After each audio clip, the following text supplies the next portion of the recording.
There is an image that appears again and again across cultures, almost like something buried deep in the collective psyche, the figure of the lone wolf on the hill. Most people misunderstand that image. They see isolation. They see hardship. They see a creature separated from the safety of the pack. But what they fail to recognize is the deeper psychological truth behind it. The wolf on the hill is not starving. The hunger belongs to the one still climbing. And that distinction matters more than it seems, because the climb is where transformation happens. It is easy to admire strength once it is visible, once it has taken form, once it stands quietly at the top, with nothing left to prove. But very few people are willing to endure the process that creates that strength, the long periods of uncertainty, the silence where no one is watching, the moments where you question whether the path you've chosen is even leading anywhere at all.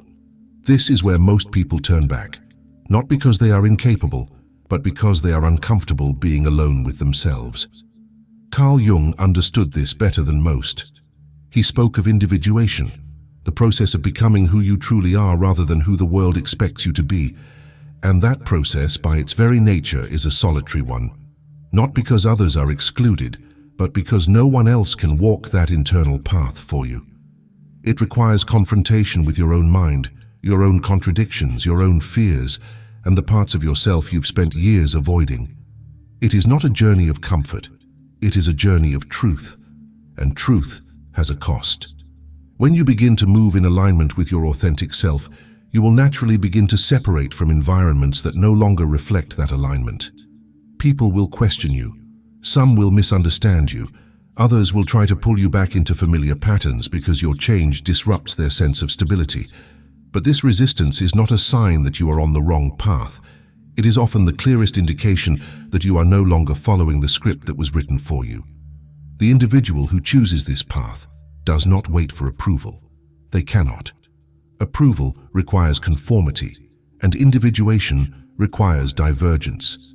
It asks you to trust something internal over something external, to move forward even when there is no applause, no reassurance, no visible confirmation that you are doing the right thing. And that is where psychological strength is forged, not in moments of recognition, but in moments of isolation where you continue anyway. This is why the journey feels so heavy in the beginning, because you are not just moving forward, you are shedding identities that were built to fit in rather than to express who you are, shedding expectations that were never yours to begin with, shedding the need to be understood by everyone around you. And every time you let go of one of these layers, there is a temporary emptiness that follows, a space where something familiar used to exist. Most people interpret that emptiness as loss, but Jung would argue that it is space for something more authentic to emerge. And that emergence does not happen all at once. It unfolds gradually through experience, through reflection, through the quiet accumulation of moments where you choose yourself over comfort. You begin to notice that your decisions are no longer driven by fear of rejection, that your sense of direction is no longer dependent on the opinions of others, that your actions start to reflect who you are, not who you think you should be. And with that shift comes a different kind of confidence, not the loud, performative confidence that seeks validation, but a quiet, grounded certainty, the kind that does not need to announce itself because it is not trying to convince anyone. It simply exists. And people feel it even if they cannot explain it. It is the presence of someone who is no longer fragmented, someone who has integrated the different parts of themselves instead of hiding them. This is what makes the lone path so powerful, not because it isolates you forever, but because it refines you. It teaches you to stand without external support, to think without borrowed opinions, to act without constant reassurance. And once you develop that capacity, something interesting happens. You no longer seek connection out of need. You begin to choose it out of alignment. And that changes everything, because when you no longer need people to complete you, the people who enter your life do so under different conditions. They are not there to fill a void. They are there because there is a genuine resonance, a mutual recognition, a connection that is not built on dependency but on understanding. But that only comes after the climb, and the climb is not easy. There will be moments where it feels like you are moving against everything around you. Moments where the easier option would be to turn back, to blend in, to follow what is already established. But the easier path does not lead to individuation. It leads to repetition, to a life shaped by external expectations rather than internal truth. So the question becomes simple, even if the answer is not. Do you continue climbing, knowing it will demand more from you than comfort ever will? Or do you settle into the familiar, knowing that something within you will remain unexplored? The wolf that keeps climbing does not do so out of arrogance or defiance.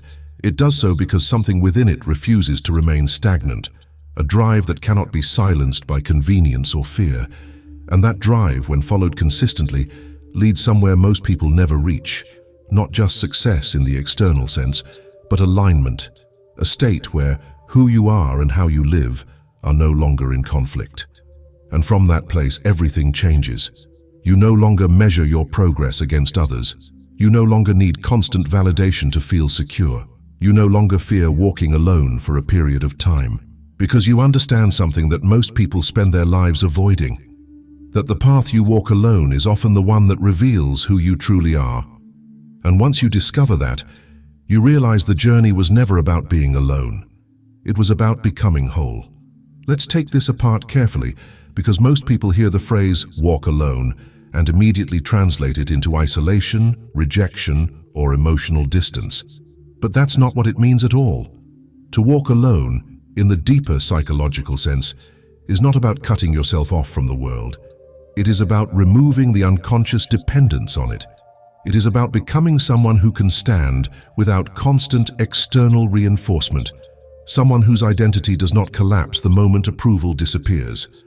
Carl Jung would frame this as a movement away from the collective toward the self. Not in a rebellious or antisocial way, but in a necessary way. Because the collective, by design, asks for conformity.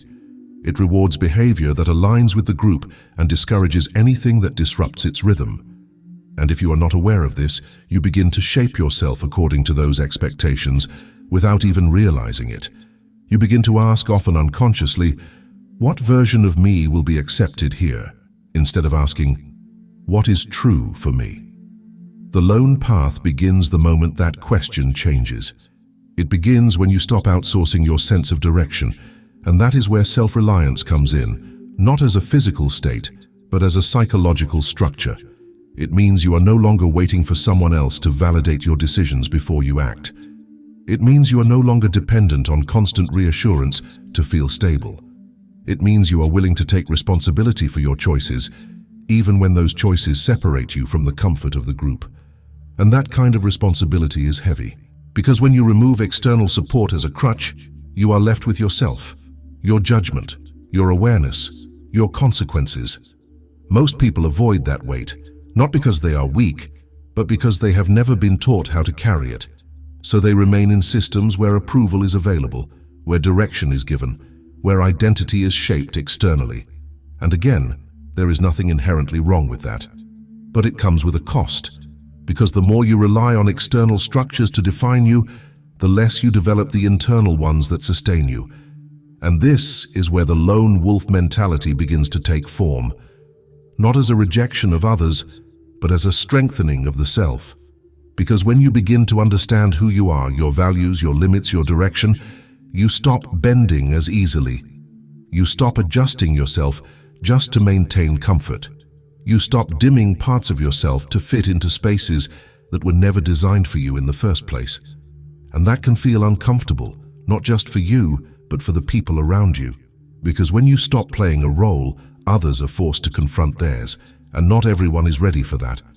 So they question you, they label you, they interpret your independence as distance, your clarity as stubbornness, your silence as disinterest. But what they are really reacting to is the absence of something they are used to, compliance. You are no longer moving in predictable ways. You are no longer responding to the same cues. And that makes you harder to place within the system they understand. But this is where courage becomes necessary, because walking alone is not comfortable in the beginning. It requires you to move forward without constant feedback, to make decisions without knowing how they will be received, to continue even when there is no immediate reward. And that uncertainty is what stops most people. They wait, they delay, They look for signs that they are on the right path. But the truth is, the lone path rarely offers those signs early on. It asks you to trust something internal before it becomes externally visible. And that is what builds self-belief, not affirmation, not praise, but action taken without guarantees. Now, this does not mean that connection becomes irrelevant. This is where people misunderstand the concept entirely, because humans are by nature relational beings. We grow through interaction, we learn through exchange, we evolve through shared experience. But the difference lies in how that connection is approached. Most people seek connection to stabilize themselves. The lone individual seeks connection to share themselves. One is driven by need, the other by choice. And that difference changes the quality of every relationship. Because when you no longer depend on others to define your worth, you stop tolerating connections that require you to diminish yourself. You stop maintaining relationships out of fear of being alone. You stop confusing proximity with alignment, and instead you become selective, not out of arrogance, but out of awareness. You begin to recognize that not every connection is meant to be sustained, that some environments require you to be less than who you are, that some dynamics are built on expectations that no longer fit the person you are becoming, and so you step back, not dramatically, but deliberately. Now let's address something even more important: mental toughness. Because walking alone without it is not sustainable. Life will test you, not occasionally, but consistently. There will be moments where your decisions are questioned, where your path looks uncertain, where the easier option would be to return to what is familiar. And in those moments, your ability to continue does not come from motivation. It comes from discipline, from the understanding that growth is not always comfortable, that progress is not always visible. That clarity is often built through repetition, not revelation. The lone individual does not avoid difficulty. They adapt to it. They do not interpret obstacles as signals to stop. They interpret them as part of the process. And this is where fear enters the conversation, because fear is always present when you move beyond what is familiar. Fear of failure, fear of judgment, fear of making the wrong decision. But Jung would argue that fear is not something to eliminate. It is something to integrate. Because fear often points toward the edge of growth, it highlights the places where you are stepping into something new. And the question is not whether you feel it. The question is how you respond to it. Most people retreat. They interpret fear as a warning to stop. But the individual who has developed internal strength sees it differently. They recognize it as information, a signal that they are moving beyond their current limits. And instead of turning away, they move through it. Carefully, deliberately, but forward. And this is what separates those who remain within the system from those who step beyond it. Not talent, not intelligence, but willingness. Willingness to continue without immediate certainty. Willingness to stand without constant support. Willingness to become something that is not yet fully formed. Because that is what this path ultimately demands. Transformation. Not into someone new, but into someone real. Someone whose actions align with their internal truth. Someone who no longer needs to perform an identity to be accepted. Someone who can stand in their own space without needing it to be filled. And from that place, something powerful emerges. Not isolation, not separation, but clarity. The kind that allows you to move through the world without being pulled in every direction. The kind that allows you to connect without losing yourself. The kind that allows you to lead, not by force, but by example. Because the strongest individuals are not the ones who dominate the crowd. They are the ones who can stand apart from it without losing themselves. And that is what it truly means to walk alone. You might be tempted to believe that people who reach extraordinary levels of clarity and strength simply followed what was already laid out for them, that they move safely within the boundaries of what was accepted and approved. But that assumption falls apart the moment you look closely. What you find instead is a pattern. Individuals who were willing to think differently, to question what everyone else accepted without examination, to move in directions that had no guarantee of success. They did not arrive where they are by blending in. They arrived there by stepping out, often alone, often uncertain, but guided by something internal that refused to be ignored. This is where the journey becomes difficult to explain to those who have never experienced it. Because walking alone is not just a physical act, it is a psychological state. It requires you to move forward without constant confirmation that you are right. And there will be moments, inevitably, where doubt enters. Moments where you question your decisions, where the path ahead seems unclear, where the absence of external validation makes everything feel unstable. Jung described these periods as encounters with the shadow, the parts of yourself that surface when the familiar structures fall away. These are not signs that you are lost, they are signs that you are confronting something real, and it is in those moments, not the easy ones, that transformation takes place. Because growth does not occur when everything is certain and comfortable. It occurs when you are forced to rely on yourself, when you are stripped of external reinforcement and left with your own judgment. It is there, in that tension, that you begin to discover what you are actually capable of. Not what you have been told you are, not what you have performed for others, but what remains when everything else is removed. This is why the path feels heavy at times, because it is not just forward movement, it is internal reconstruction. You are learning to trust your own perception. You are learning to stand without constant support. You are learning to act without waiting for permission. And none of that happens without resistance. But here is where the misunderstanding begins to dissolve.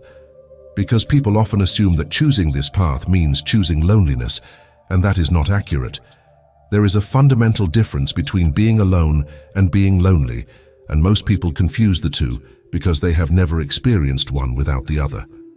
Loneliness is the absence of connection combined with the desire for it. It is a state of lack. But solitude, when chosen and understood, is something entirely different. It is a state of presence, a condition where you are not lacking anything because you are fully engaged with yourself. The individual who learns to walk alone does not feel empty in silence. They feel clear. They are not waiting for something to fill the space. They are using that space to understand, to think, to build. And once that internal stability is established, something interesting begins to happen. You stop chasing connection, and you start attracting it, not in a mystical sense, but in a structural one. Because when you are no longer trying to fit into every environment, you naturally filter out the ones that don't align. And what remains are connections that are not based on convenience or dependency, but on recognition. People who do not need to change you to keep you. People who do not require you to shrink to maintain the relationship. People who see you clearly and choose to engage with you as you are. But that only happens after you have done the work. After you have faced yourself without distraction. After you have developed a sense of worth that is not tied to external approval. And that is where one of the most important shifts occurs. You begin to understand that your value does not come from how many people recognize you. It comes from how well you recognize yourself. Because external validation is unstable. It changes with context, with trends, with opinion. But internal alignment, once established, remains consistent. And when you operate from that alignment, your decisions change. You no longer wait for the perfect moment. You create it. You no longer delay action because others are not ready. You move forward because you are. And that decisiveness is what separates those who act from those who remain in hesitation. Most people are not lacking ability. They are lacking commitment to their own direction. They are waiting for certainty before they begin, but certainty is rarely available at the start.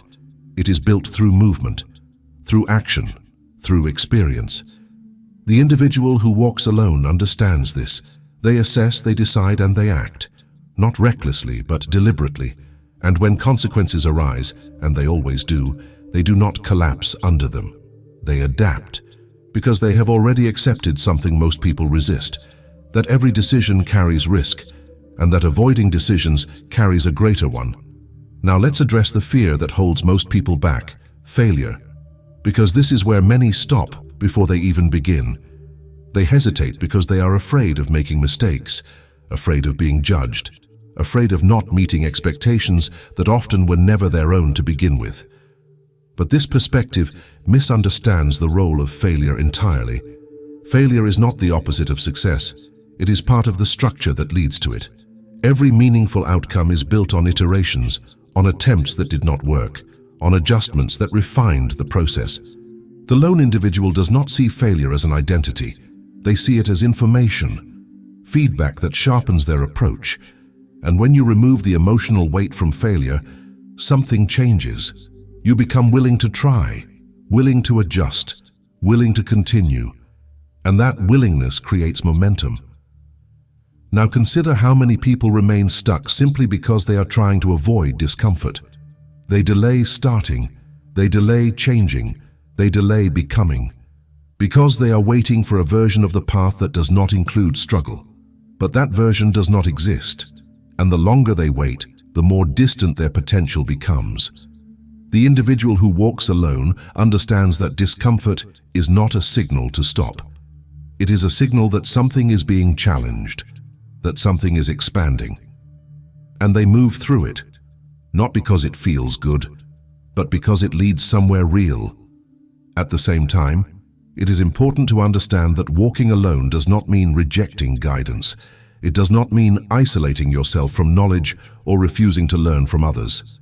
That would not be independence. That would be limitation. The difference lies in how that input is used. You can learn from others without becoming dependent on them.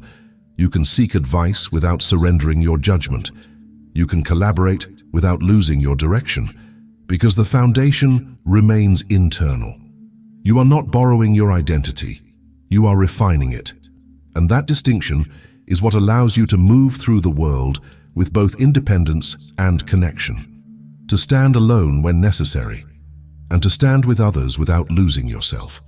And that is the balance most people never fully reach, because they lean too far in one direction, either losing themselves in the crowd or isolating themselves out of fear.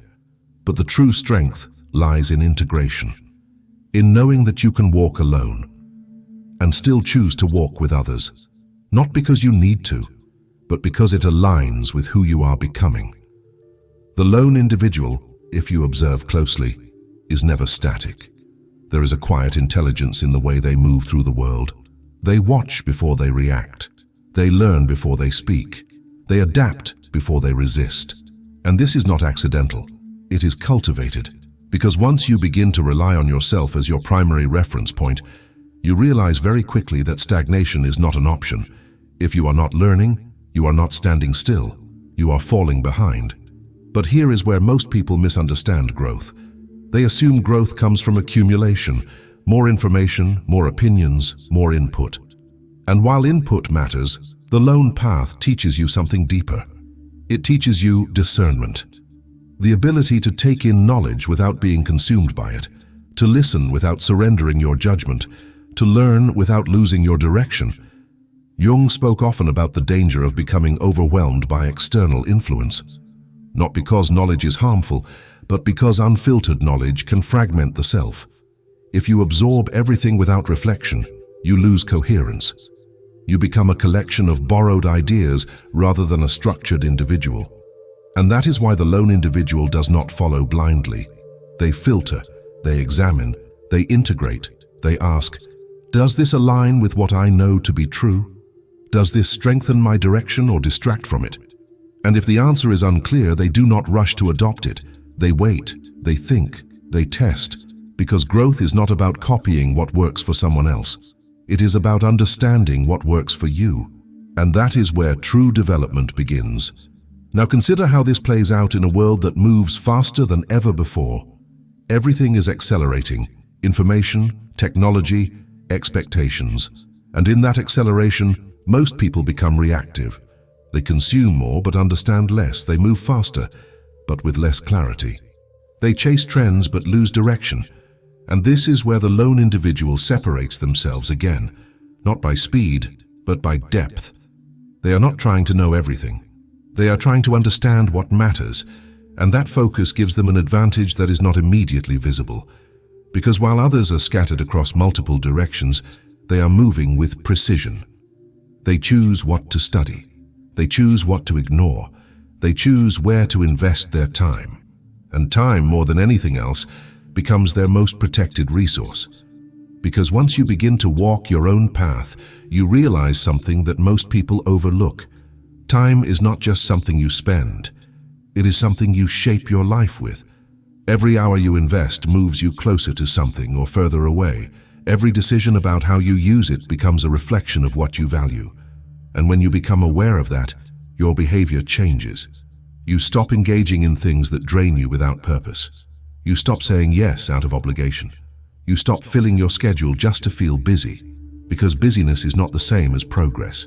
And the lone individual understands that deeply. They become selective, not rigid, not closed, but intentional. They begin to ask, does this move me forward? Does this align with where I am going? And if the answer is no, they step away, not because the activity is wrong, but because it is not right for them. Now this shift often creates tension with others, because when you stop participating in what everyone else considers normal, it stands out.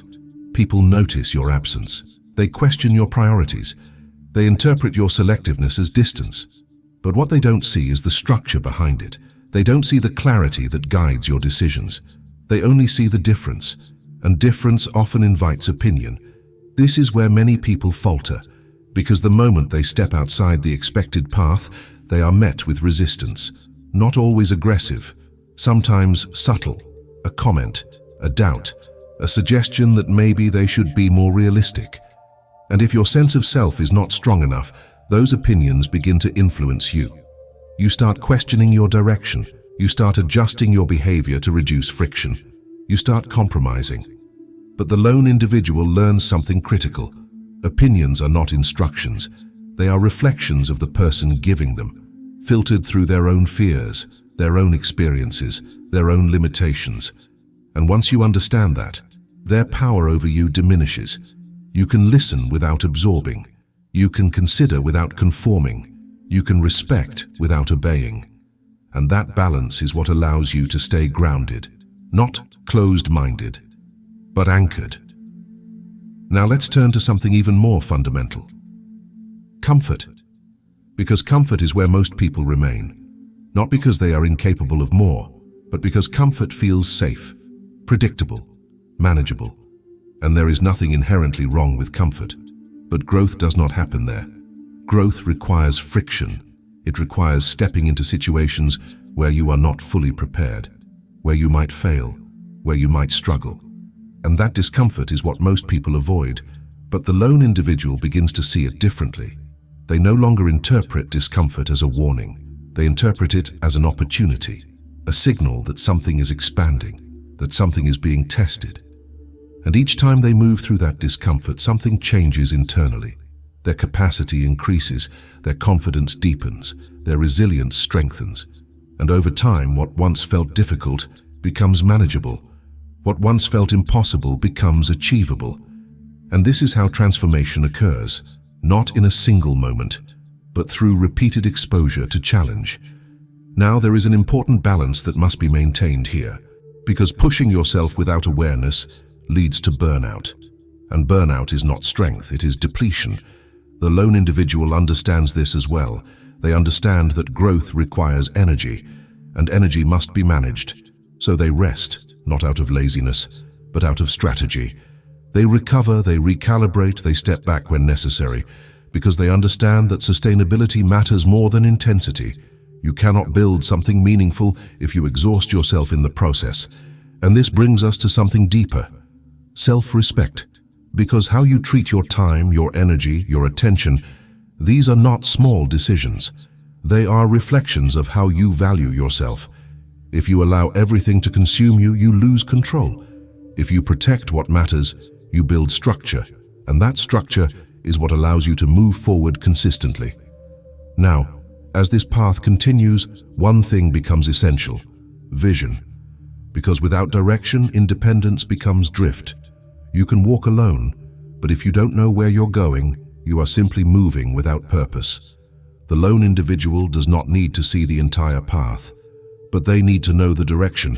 They need something internal that guides their decisions, something that helps them prioritize, something that keeps them moving when motivation fades. And that vision cannot come from outside. It cannot be borrowed, it cannot be imposed. It must come from within, from your values, your interests, your understanding of what matters to you. Because when your vision is aligned with who you are, it becomes sustainable. It becomes something you can commit to long term. And that commitment is what carries you through uncertainty. Now, obstacles will come. That is not optional. There will be setbacks. There will be delays. There will be moments where progress seems invisible. But the difference now is how you interpret them. They are no longer signs to stop. They are part of the structure, part of the process. And each obstacle becomes another point of refinement, another layer of understanding, another step toward clarity. The lone individual does not avoid these moments. They move through them, because they understand something most people resist, that the path is not meant to be easy, it is meant to be real. And reality by its nature requires effort, requires patience, requires persistence. And those who are willing to continue despite that, eventually reach a point where things begin to align. Not because the world suddenly becomes easier, but because they have become stronger, more focused, more precise. And from that place, they no longer chase direction. They create it, step by step, decision by decision, until what once felt uncertain becomes their way of moving through the world. When you choose to face obstacles directly instead of avoiding them, something shifts in the way you experience difficulty. What once felt like resistance begins to reveal itself as structure. Most people interpret obstacles as interruptions, as signs that something has gone wrong, that the path is flawed, or that they themselves are not capable. But that interpretation comes from a mindset that expects ease. The individual who walks alone does not carry that expectation. They understand that friction is not a mistake in the system. It is the system. Every challenge becomes a form of feedback. Every setback becomes information. Every failure becomes a refinement of approach. And once you begin to see it that way, obstacles lose their power to stop you. They don't disappear, but they transform. They become part of the process rather than something separate from it. You stop asking, "Why is this happening to me?" and start asking, "What is this teaching me?" And that shift alone changes how you move forward. Because now you are not reacting, you are adapting. And adaptation is what creates resilience. Resilience is not about avoiding difficulty. It is about becoming someone who can move through it without collapsing. It is the ability to absorb pressure without breaking, to adjust without losing direction, to continue even when the outcome is uncertain. And that kind of resilience is not built in comfort. It is built through repetition, through facing challenges again and again, until your response to them becomes stronger than the challenge itself. But there is another layer here that most people overlook. Walking alone does not mean rejecting collaboration. It means redefining it. Because collaboration rooted in dependency creates imbalance. It leads to relationships where one person is carrying the weight of the other's uncertainty. But collaboration rooted in strength is something entirely different. It is built on mutual clarity, on individuals who understand themselves well enough to contribute without losing their identity in the process.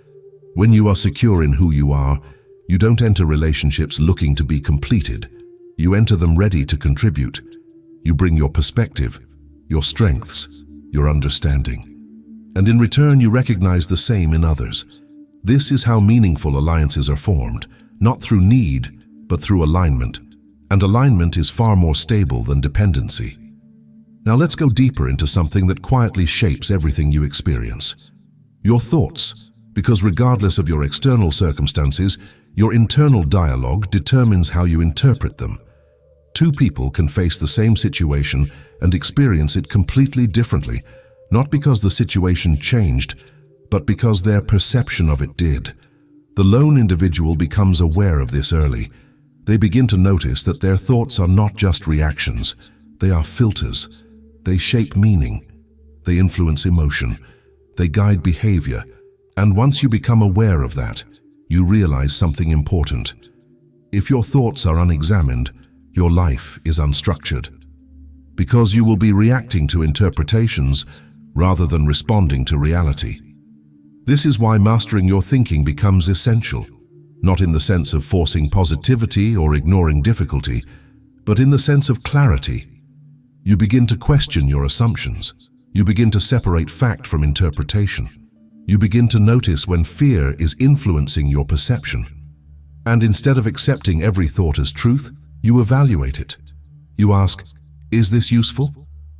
Is this accurate? Is this moving me forward or holding me back? And over time, this practice changes your internal environment. You become less reactive, more focused, more deliberate. And that internal stability reflects externally, because when your thinking is structured, your actions become consistent, and consistency is what builds momentum. Now, there is something else that plays a critical role in this process: solitude. Not as an absence of people, but as a space for clarity. In a world filled with constant input, constant noise, constant stimulation, most people rarely experience true silence. Their attention is always occupied by conversations, by content, by distraction. And while that may feel normal, it comes at a cost, because without silence there is no reflection. Without reflection, there is no understanding. And without understanding, there is no direction. The lone individual values solitude not because they reject connection, but because they recognize what solitude provides. It creates space, space to think, space to process, space to connect with something deeper than immediate reaction. And in that space, clarity emerges, ideas form, patterns become visible, decisions become easier. Because they are not being made in noise, they are being made in awareness. This is why solitude is not something to fear. It is something to use, not constantly, but intentionally. But because without it, your direction becomes influenced by everything around you. And with it, your direction becomes anchored within you. Now let's address something that defines the integrity of this entire path: alignment. Because walking alone without integrity leads nowhere. It is not enough to think independently. You must act in accordance with what you believe. Integrity is the bridge between understanding and action. It is what ensures that your decisions are not just convenient, but consistent with your values. And this is where many people struggle, because living with integrity is not always easy. There will be moments where compromising your values offers immediate relief, where taking the easier path avoids discomfort, where adjusting yourself creates temporary acceptance. But those moments come with a cost, a subtle one, a gradual one, a misalignment between who you are and how you live. And over time, that misalignment creates tension. The lone individual recognizes this and chooses differently, not because it is always easier, but because it is sustainable. Because short-term comfort is never worth long-term inconsistency. And when you live with that level of alignment, something changes internally. You trust yourself more. You respect your own decisions. You become stable in a way that does not depend on external reinforcement. Now, resilience returns as the final piece, because no matter how clear you are, no matter how aligned you become, life will still challenge you. That does not change. What changes is your response. You stop seeing setbacks as endings. You start seeing them as adjustments. You stop interpreting failure as identity. You start interpreting it as process. And each time you get back up, not dramatically, not emotionally, but consistently, you reinforce something within yourself. A quiet certainty that no matter what happens, you will continue. And that certainty is what makes someone truly difficult to stop. Not because they avoid difficulty, but because they no longer fear it. Because they have experienced it, moved through it, learned from it, and continued anyway. And at that point, the path is no longer something you follow. It becomes something you create, step by step, choice by choice, aligned not with what is expected, but with what is true. When you build this level of resilience, something fundamental changes in the way you experience life. You stop measuring yourself by how forcefully you can push forward, and instead begin to understand endurance in a deeper sense. It is not about striking harder than the world strikes you. It is about absorbing impact without losing your direction. It is about remaining intact when circumstances attempt to fracture you. This is the difference between intensity and stability. Intensity burns quickly, stability endures, and the one who endures inevitably outlasts the one who simply reacts. There is, however, a subtle psychological challenge that emerges once you begin walking your own path, the fear of missing out. In a culture where everything is constantly displayed, where every moment is curated and presented as something significant, it becomes easy to feel as though you are absent from something important. You see movement everywhere, activity everywhere, and your stillness begins to feel like lack. But this is a distortion. What you are witnessing is not necessarily meaning, it is visibility. And visibility is often mistaken for value. The individual who understands their direction no longer interprets absence as loss. They interpret it as choice. Because every no they give to distraction is a yes they give to alignment. Every moment they decline to participate in something that does not serve them becomes an investment in something that does. This is not deprivation, it is prioritization. And once you internalize that, the fear begins to dissolve. You realize you are not missing out. You are filtering, you are selecting, you are deciding with intention what deserves your time and what does not. And that clarity is what protects your path from dilution. The solitary individual does not constantly scan the horizon to see what others are doing. They are not distracted by movement in every direction. Their attention is anchored, their focus is deliberate, and because of that, their progress, while often quieter, is far more precise. They are not scattered across multiple pursuits. They are concentrated. And concentration, over time, produces depth. This is where independence reveals its true meaning. It is not isolation. It is not rejection of others. It is the ability to remain internally guided even when external noise increases. It is the courage to hold your position when the world around you is shifting rapidly. It is the discipline to continue forward when validation is absent. Because when your direction is internally defined, you are no longer dependent on external confirmation to continue. You move because you understand, not because you are being watched, not because you are being praised, but because the path itself makes sense to you. And this is where authenticity emerges, not as a concept, but as a lived experience. You are no longer performing versions of yourself for different environments. You are consistent, the same in private as you are in public, the same in silence as you are in conversation. And that consistency creates a form of quiet strength that does not need to announce itself. Over time, this way of living begins to influence more than just your outcomes. It begins to influence those around you, not through force, not through persuasion, but through presence.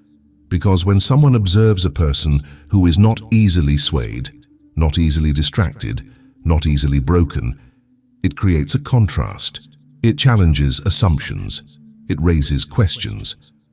How are they so certain? How are they so calm? How are they not affected by what affects everyone else? And in that questioning, something begins to shift. Not because you tried to change anyone, but because you embodied something different.